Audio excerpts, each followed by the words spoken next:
थुक्क मानिने हर्क साम्पाङज्यू, यो के कार्य गरेको?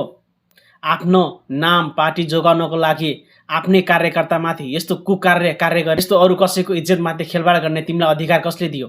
तिमी एउटा मानिने हौ, तर पनि तिमीलाई यस्तो कार्य गर्ने कुनै अधिकार छैन क्या। तिमीलाई जनताले भोट दिएर मानिने बनाएका हुन्, सांसदमा पुर्याएका हुन्।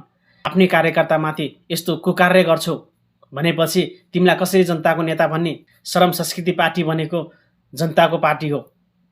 यसमा सब समान हुन्छ, सानो ठुलो जात भात केही पनि हुँदैन भनेर। खोइ त आज व्यवहारमा लागू गर, बोलेर मात्रै हुँदैन के, बुझ्यौ? आफ्नो कार्यकर्तामाथि यस्तो कुकार्य गरेर कुरो दबाउन खोज्ने अनि मार्ने धम्की पनि दिने हो। सबैभन्दा पहिला आफ्नो पार्टीलाई सुधार, आफ्नो कार्यकर्तालाई सुधार, आफ्नो कार्यकर्तामाथि के भइरहेछ, कस्तो कार्य भइरहेछ भनेर। तिमी आफ्नो कार्यकर्तालाई त सुधार्न सक्दैनौ, आफ्नो कार्यकर्तालाई त रेखदेख गर्न सकेका छैनौ भने कसरी प्रधानमन्त्री बन्छु भनेर दाबी गर्छौ? आफ्नै कार्यकर्ता तिमीले सम्हाल्न सकिरहेको छैनौ भने नेपालभरिका जनता तिमी प्रधानमन्त्री भएर सम्हाल्न सक्छौ?